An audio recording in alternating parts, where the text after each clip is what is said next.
हरे कृष्णा राधे राधे। दोस्तों, आप सभी का मेरे इस यूट्यूब चैनल में हार्दिक स्वागत है। दोस्तों, मकर संक्रांति आने वाली है और मकर संक्रांति पर स्नान और दान करने का सबसे ज्यादा महत्व माना जाता है और उसमें विशेष है दीपदान। वैसे तो हम जैसे कि कई तीज त्योहारों पर दीपदान करते हैं और पर मकर संक्रांति पर भी दीपदान का सबसे ज्यादा खास महत्व माना जाता है।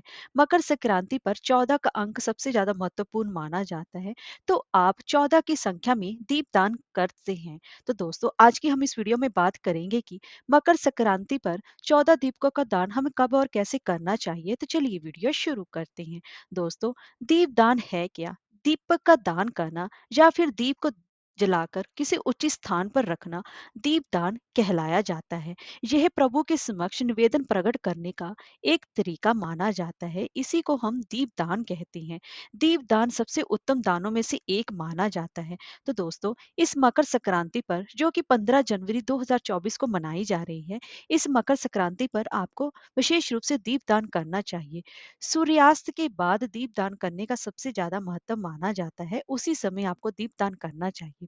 इसके लिए आप दीपदान के लिए आप चाहे तो 14 नए कोरे दीपक लें। अगर आपके पास मिट्टी के दीपक कहीं से भी उपलब्ध नहीं हो पा रहे हैं, तो आप आटे के दिए भी ले सकते हैं। इसमें आपको कोई भी प्रॉब्लम नहीं होगी। तो आप एक सबसे पहले आप एक थाल लें। उन सभी में आप या तो मिट्टी के दीपक रख लें या फिर आप आटे के दीपक बना के रख लें।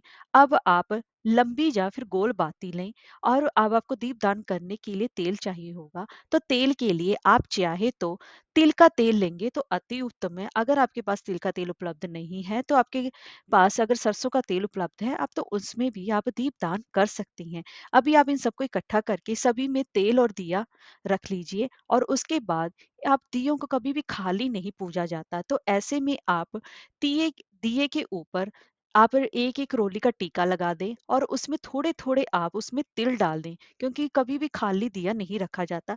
और जहां पर भी आप दिया रखेंगे, उसके नीचे भी आप थोड़े थोड़े तिल अवश्य ही रखिएगा।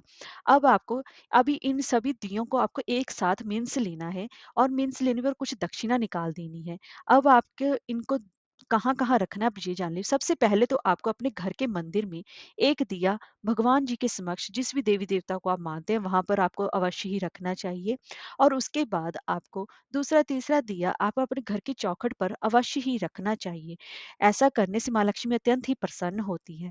और उसके बाद एक दिया आपको अपने घर की दक्षिण दिशा की तरफ मुख करके पितरों के नाम से अवश्य ही जलाना चाहिए, क्योंकि इस दिन पितरों का तर्पण करना, पिंड दान करना अत्यंत ही विशेष फलदायी माना जाता है। तो इस दिन आप पितरों के निमित्त एक दिया अवश्य ही निकालें। अब आपके घर में तुलसी का पौधा है, तो एक दिया आप तुलसी के पौधे के पास अवश्य ही रखें। और इसके साथ ही आप आपके पास अगर आपके घर में बेल का वृक्ष है, बेल पत्तर का पेड़ का वृक्ष है, तो उसमें भी वहां पर भी आप एक दिया जला सकती हैं। और इसी के साथ साथ आपको वह दिया जलाने के बाद अब आपके घर में अगर आंवले का पेड़ है, तो वहां पर भी आप एक दिया अवश्य ही रखें। और दोस्तों, दीपदान करने का महत्व सबसे ज्यादा माना जाता है। तो अगर आपके घर के आसपास कहीं भी कोई छोटा सा तालाब, नदी, कुआं, बावड़ी हो, तो वहां पर भी आप एक दिया अवश्य ही प्रज्वलित करें। ध्यान रखें कि वह पानी साफ सुथरा हो, गंदा पानी ना हो। इस बात का विशेष रूप से आप ध्यान रखें। अगर आपके घर के आसपास कहीं भी नदी, तालाब या कुछ भी नहीं है, तो आप अपने घर में भी तालाब का स्वरूप बनाकर गंगा नदी का गंगा नदी बनाकर उसमें भी आप कर सकते हैं। इसके लिए आप एक प्रांत लें, उसमें आप सबसे पहले रोली से स्वास्तिक बनाएं। उस प्रांत में थोड़ा सा गंगा जल डालकर उसमें पानी डाल दें। अब वहां पर आप गंगा माता का स्मरण करते हुए वहां पर आप एक गंगा स्नान के हिसाब से वहां पर आप एक दिया जलाएं। और दोस्तों, इसी के साथ साथ आपको अपने किचन में भी एक दिया अवश्य रूप से ही जलाना चाहिए, क्योंकि माँ अन्नपूर्णा का भी विशेष रूप से पूजन अर्चन करना चाहिए। उसके बाद दोस्तों, आपको अपने घर के आसपास किसी मंदिर में भगवान शिव के सामने मकर संक्रांति के दिन वहां पर आपको एक दीपक अवश्य ही जलाना चाहिए।